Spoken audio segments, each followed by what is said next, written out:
Hello दोस्तों, मैं शिवराज आपका स्वागत करता हूं अपने चैनल शिवराज सरोवर में। सो गाइस, आज हम बात करने वाले हैं चंद्रयान 3।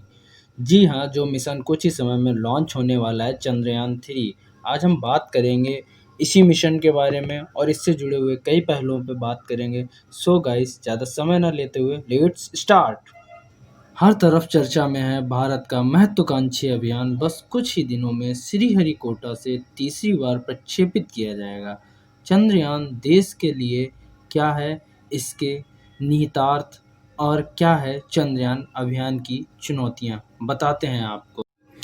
50 किलोमीटर तटरेखा है श्रीहरिकोटा की। नारियल और ताड़ के वृक्षों से घिरी इस द्वीप का विस्तार 43,360 एकड़ में है।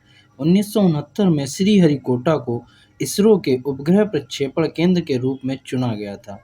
1971 में यहाँ से रोहिणी नामक उपग्रह का प्रथम प्रक्षेपण हुआ था। अमेरिका के जॉन एफ कैनेडी सेंटर के बाद यह विश्व का दूसरा सर्वश्रेष्ठ उपग्रह प्रक्षेपण केंद्र माना जाता है। 26 किलोग्राम वजन है। चांद की सतह पर चलने के लिए भेजे जा रहे रोवर प्रज्ञान का। यह वहां आधा किलोमीटर प्रति घंटे से भी धीमी चाल से चलता हुआ आंकड़े और नमूने एकत्र करेगा। दिलचस्प बात यह है कि इसकी तुलना में लैंडर विक्रम 1752 किलोग्राम तथा सेब 2148 किलोग्राम के हैं। इग्निस लॉक में चाबी घुमाते ही घुरघुराहट के साथ वॉल्वो ट्रक का इंजन चालू हो जाता है। नारंगी रंग के इस विशालकाय ट्रक के आगे दो लाल झंडियां लगी हैं और बोनट को जाली एक श्वेत और रक्त कनेर पुष्प। स्पष्ट है कि यात्रा प्रारंभ होने से पहले पूजा हो चुकी है। लाल टी-शर्ट पहने ड्राइवर बहुत सावधानी से मथर गति से ट्रक को आगे बढ़ाता है। बंगाल की खाड़ी नेल्लोर की उमस भरी दोपहर को हल्के से सहला रही है। दूर पुलकित झील में कुछ छोटे राजहंस चौंक उठते हैं, मगर कुछ क्षण बाद गर्दन झुकाकर फिर से पानी में व्यस्त हो जाते हैं। घुरघुराते ट्रक पर रखा विशालकाय सफेद अंडा अब उनके लिए हर छठी तिमाही दिखने वाली चीज है।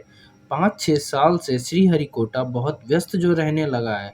भारतीय अनुसंधान संगठन इसरो के प्रक्षेपण केंद्र के रूप में प्रसिद्ध यह द्वीप अब अक्सर अंतर्राष्ट्रीय समाचारों में रहता है। कभी उपग्रह प्रक्षेपण कीर्तिमानों के लिए, कभी अति महत्वाकांक्षी अंतरिक्ष अभियानों के लिए, और इस बार चर्चा में चंद्रयान 3 है। और हाँ, ट्रक पर वह विशालकाय सफेद अंडा दरअसल पेलोड फेयरिंग है, जिसके अंदर रखा हुआ है अपना चंद्रयान 3, जो सभी परिस्थितियां अनुकूल रहने पर 14 जुलाई 2023 को दोपहर 2:35 पर इस हरे-भरे द्वीप से काले गहरे अंतरिक्ष में प्रक्षेपित किया जाएगा। 3,900 किलोग्राम के इस चंद्रयान का यह प्रक्षेपित अंतरिक्ष रॉकेट की दुनिया का बाहुबली रॉकेट JSLV Mk3 से किया जाएगा।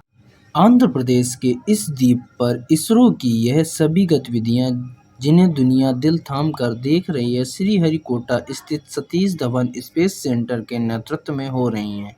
अगर बुनाई के तकिए जैसे दिखने वाले इस द्वीप को कुदरत ने खूब तबीयत से बनाया है, जो सतीश धवन स्पेस सेंटर को बनाने में इसरो ने भी कोई कसर नहीं छोड़ी है। इसके प्रवेश द्वार पर आगंतुकों का स्वागत करते हैं स्थायी रूप से लगे हुए रॉकेट, तो वहीं मुख्य इमारतें उनकी उड़न तस्तरी जैसी दिखाई देती हैं। यहाँ वर्ष 2018 में प्रारंभ किया गया स्पेस थीम पार्क भी है, तो वहीं पर एक विशालकाय आगंतुक दीर्घा भी है, जहाँ लगभग 10,000 व्यक्तियों की क्षमता वाली एक स्टेडियम नुमा मुक्ताकाशी दीर्घा में बैठकर आप उपग्रह प्रक्षेपणों के साक्षी बन सकते हैं, मगर बुकिंग ऑनलाइन होती है, और वो भी इसरो की वेबसाइट। 22 जुलाई 2019 को चंद्रयान 2 के प्रक्षेपण में भी यह बड़ी संख्या में आगंतुक एकत्र हुए थे। देशभक्ति के गीत बज रहे थे, तिरंगे झंडे लहराए जा रहे थे। देश भर में माहौल इस बार भी उफान पर है, मगर 6 सितंबर 2019 की घटना से सबको लेते हुए अंतरिक्ष विज्ञानी उतने ही सावधान और सतर्क हैं। जब चांद पर उतरने से ठीक पहले चंद्रयान 2 के लैंडर विक्रम ने धरती पर संकेत आने बंद हो गए थे। सब कुछ ठीक रहता तो भारत ऐसा कर पाने में सक्षम दुनिया का चौथा देश बन जाता। 1.5 अरब भारतीयों की खंडित आशा तत्कालीन इसरो मुख्य शिवन की आंखों से आंसू बनकर बह निकली थी और प्रधानमंत्री नरेंद्र मोदी ने संभल बढ़ते हुए उन्हें गले लगा लिया था। अब निगाहें चंद्रयान-3 पर हैं, जिसके पीछे दृढ़ इच्छा शक्ति और विश्व पटल पर वह आकांक्षित स्थान पाने के संकल्प के साथ ही चंद्रयान वर्ष 2008 और चंद्रयान-2 वर्ष 2019 के रूप में इतिहास के 2 महत्वपूर्ण सबक भी हैं। चांद तक पहुंचना एक बात है और चांद पर चलना दूसरी बात। तो पहले बात चांद तक पहुंचने की। पृथ्वी के इस सबसे नज़दीकी पड़ोसी तक पहुंचने घंटी बजाकर भाग आने जैसी बात नहीं है। 1975 में फिल्म जख्मी के लिए आओ तुम्हें चांद पर ले जाएं गाना लिखने वाले शायर गौहर कानपुरी को अगर यह बात पता होती कि इसके लिए कितनी गणना, कितनी योजना और अंतरिक्ष भौतिकी की कितनी गहरी समझ चाहिए, तो वो इसे लिखने का विचार वहीं ड्रॉप कर देते। क्यों भला? वो इसलिए कि चांद दिखता भले ही सामने है, मगर अंतरिक्ष के रास्ते इतने सीधे नहीं होते हैं। कुदरत इंसान की किस्मत को ही नहीं, ग्रह उपग्रहों को गोल गोल घुमाने में यकीन रखती है। तो इस चक्करदार रास्ते पर चांद जब पृथ्वी के सबसे निकट आता है, तब यह दूरी लगभग 3,63,000 किलोमीटर और जब यह सबसे दूर होता है तब 4 लाख किलोमीटर 5,000 अधिक हो जाती है। अंतरिक्ष में सबसे छोटा रास्ता पकड़ने के लिए किसी देश को धरती पर एकदम सटीक प्लानिंग करके स्पेसपोर्ट प्रक्षेप केंद्र बनाना होता है। अगर मामला इससे भी आगे किसी ग्रह उपग्रह पर मानव रहित या मानव सहित यान को रुकाने, टिकाने, चलाने का है, तो सबसे बड़ा सवाल सिर्फ लैंडिंग का होता है। वहाँ अपने हाथ से कुछ भी नहीं होता है। सब कुछ सिग्नल्स और उपग्रह पर परिस्थितियों, जिनका सीधा मतलब होता है वायुमंडल, सतह और गुरुत्वाकर्षण पर निर्भर करता है। एक सिग्नल ब्रेक, एक गलत कदम, गति में परिवर्तन और एक क्षण में करोड़ों स्वाहा। स्वाभाविक है, इतनी सारी जटिल मशीनरी के साथ लगभग 4 टन के चंद्रयान-3 को अंतरिक्ष में ले जाने के लिए रॉकेट भी जबरदस्त चाहिए और इस बार इसका भरोसेमंद साथी जेएसएलवी Mk3 अपनी विराट क्षमता की वजह से 43.5 मीटर ऊंचा यह रॉकेट दुनिया भर की अंतरिक्ष संस्थाओं के लिए चर्चा का विषय है। नज़र न लगे, मगर 2023 में इसरो ने इसी रॉकेट से पृथ्वी की कक्षा में वनवेब के उपग्रहों की लड़ी बिछा दी थी। इसके साथ चंद्रयान-3 का पृथ्वी के परिक्रमा पथ से चांद के परिक्रमा पथ तक का लगभग 6 हफ्ते का गोल गोल घूमता सफर वैसा ही होगा जैसा बच्चे धागे कंकड़ बांधकर गोल गोल घुमाते हुए किसी फलदार वृक्ष पर फेंक देते हैं। इस रास्ते में रॉकेट से जुड़े ईंधन के विशालकाय कैप्सूल जलते हटते जाएंगे। चांद की कक्षा में सटीक स्थान पर पहुंचने पर पेलोड फेयरिंग, वही विशालकाय सफेद अंडा खुलेगा और अब सामने होगी सबसे बड़ी चुनौती। यह होगी गति को नियंत्रित करके चांद की सतह पर सही सलामत उतर पाना। यह कोई 1-2 मिनट का काम नहीं है। यहाँ कोई पावर ब्रेक नहीं चलता, क्योंकि चांद पर वायुमंडल नदारद है और गुरुत्वाकर्षण पृथ्वी से 6 गुना कम।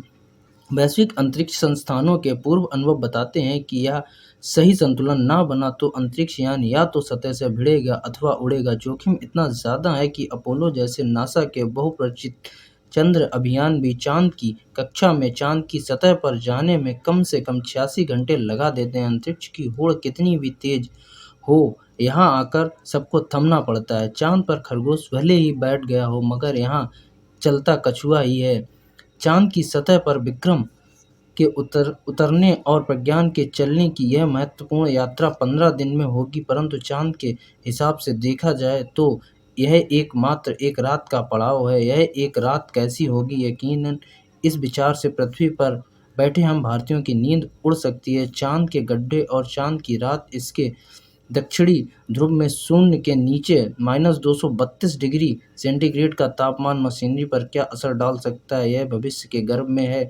पर भविष्य तो उन्हीं का होता है जो दूसरों के सहारे ना बैठकर अपना भाग्य खुद लिखने निकलते हैं। विश्वास रखें, भारत आज अंतरिक्ष में अपना भाग्य लिख रहा है। निश्चित ही कल यह इस क्षेत्र में विश्व का भाग्य विधाता होगा। आखिरकार आज से सिर्फ चंद्रयान 15 दिन पहले अमेरिका ने भारत के साथ चंद्रयान अभियान और अंतरिक्ष अनुसंधान क्षेत्र में आर्टेमिस संधि अनायास ही तो नहीं